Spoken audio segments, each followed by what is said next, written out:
Hi, it's Maria, and today I'm going to show you how to make a live running gauge of the number of books your class has read based on the data from a Google form that you make for a reading log. The gauge you will then embed into your Google site where the students can come and check and to see how close they are to reaching the goal. So you create your Google form. Here is a simple Google form for an April reading log: name, book title. It's important to be able to log one form per book because we need the number one to tally for each book read in the spreadsheet, in the Google Sheet. So then, how many pages read? We're going to make two gauges today, one on number of books read and one on number of pages.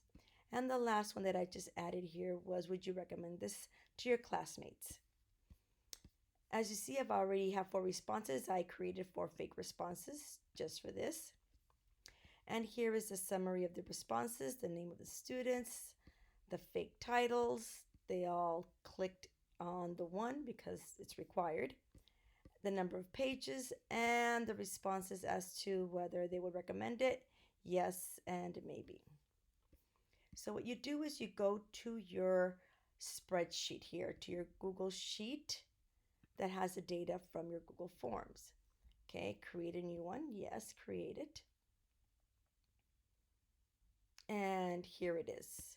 I'm going to click on the first row here. I don't like when it overlaps. I want the text to be a wraparound, and that is better for me. So here we have it's time-stamped. Here are the names of the students, the titles, and this is one book.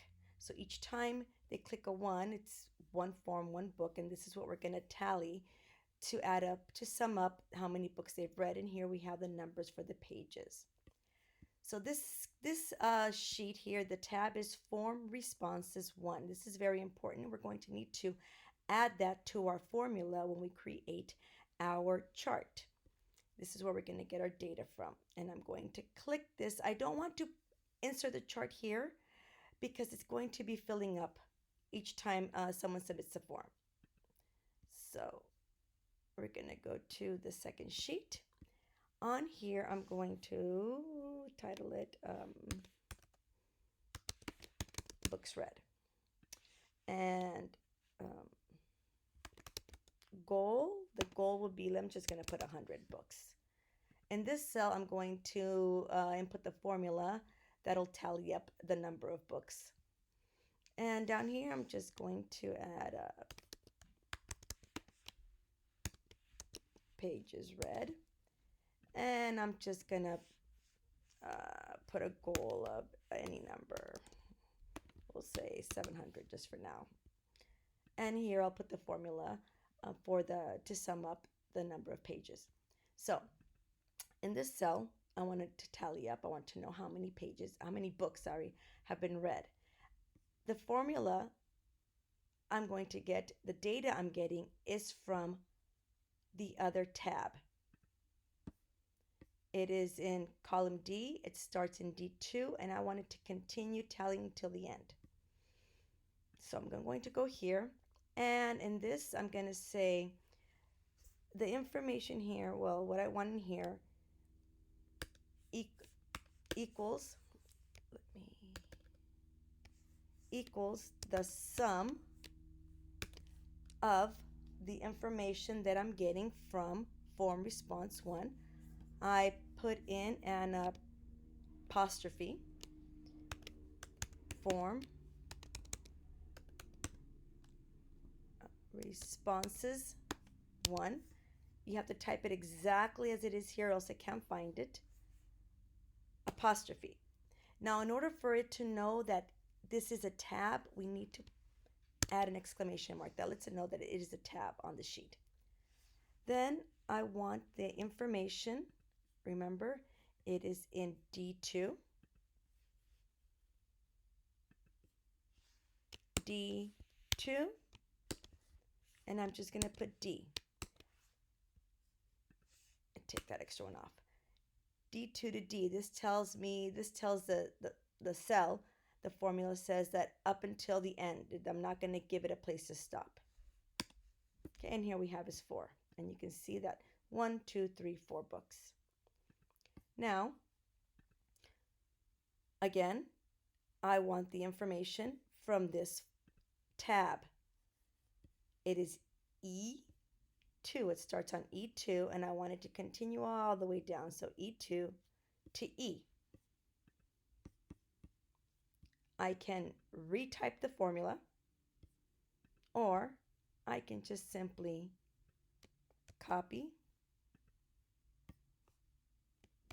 paste it, change the D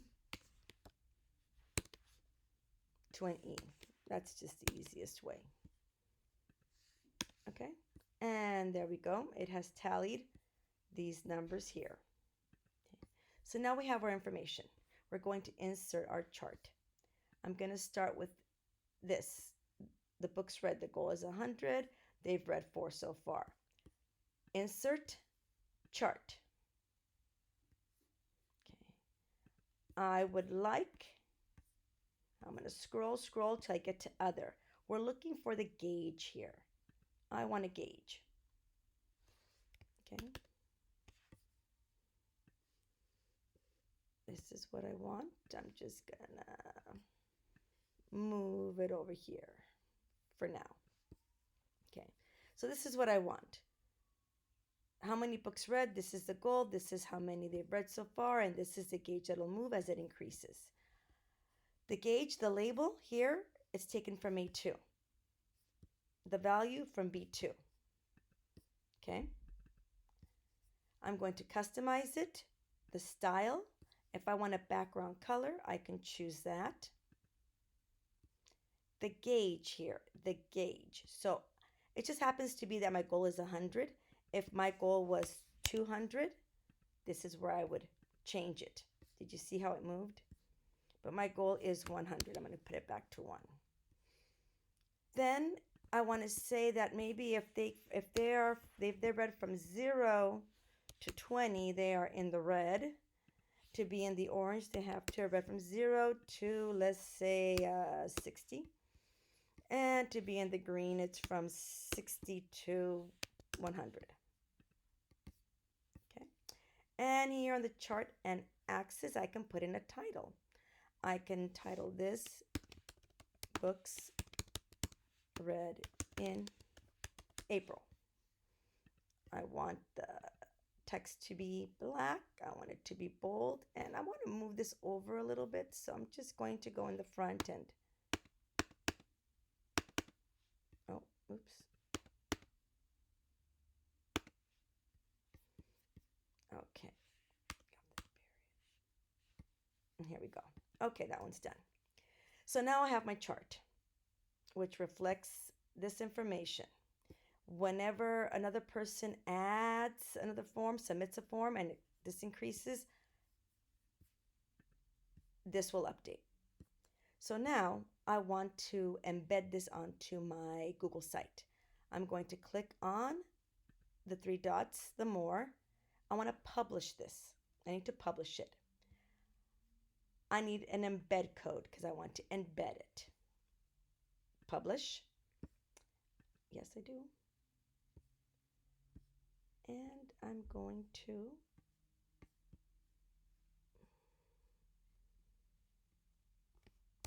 copy and go to my site. I'm under Insert. Go to Embed. Oh, see what happened? I'm on URL. I need to go to Embed code. That's what happens. So if you're here and it's red, just click on Embed. Go to Embed, next, and it should pop up. There it is. Insert it. Here we go. Okay, there it is. I need to publish it. If you don't publish it, it won't show up on your site when somebody else is looking at it. So this is the view of me working on the site, but if I click to the site, and there it is. Okay, let me go back to the Google Sheet. So now I want to create another gauge with this information here. So I'm going to go to Insert, Chart. It automatically gave me this because that's what I used before. And if you notice at the top, it has the title has versus one or the other. Let me put it right here. Okay, so I'm going to customize. I'm going to make the background a different color. The gauge, see, pages, the goal is 700. This is to 100. So I just have to go on gauge range and change the 100 to a 700. Did you see how that moved right there? I go to, again, red will be from 0 to 100, let's just say. And this from 100. Again, you can do whichever one you'd like, to 500, and we'll do 500 to 700. And there that is. And on the chart and axis titles, I'm going to take out the verses. Pages read in April. Again, I want to make this black, bold, and I want to move it over just a little bit. Okay, and I am done. In order to embed it, I go to the more, the three dots, the snowman, I'm not sure what you call it. Publish. Okay. It will automatically republish when changes are made. That's what it's telling you right here. Now, every time a change is made to the Google form, it takes about 10 to 15 minutes for it to update on your site. So if somebody inserts a new form and they go quickly to the site, it doesn't happen, instantly. You have to wait about 10 minutes. Yeah, I'm telling you that. Embed, publish. Yes, here's the code. I'm going to copy it. I'm going to go to my site, and this is, again, I have to be on insert. Scroll down. Here's the other one. I'm going to embed the code. Next. Yes. I will place it. Oh, nope, not good. Next to this one. There it is. Now, in order for it to appear on my site, when someone visits my site, when students visit the site, I have to publish. Okay, this is how it looks at the moment. It only has one, but I want it to show both, so I will publish. Okay, we have both here. When I click on the actual site that students view, again, I don't see it here because I already had it open. I have to reload it. And there it is. Now, if I go to my form and I just quickly add another one, I'm just going to do this quickly. Click 15 pages, and yes, here we go. I added another one. Now I have 5 responses. If I check my data, here it is. Here's the other one that I just did right now. If I check the sheets, now I have 5, and this has been updated. I can go to my Google site, but again, it's going to take about 10 minutes. So it won't be updated right then and there. But if I wait 10 minutes and I check, it will be updated. So each time a student fills out the form, the information changes here, this gauge changes, and therefore the one on your site changes also. So this is it. I hope you enjoyed it and you're able to insert a live gauge that students can track the books they've read on your site. Thank you.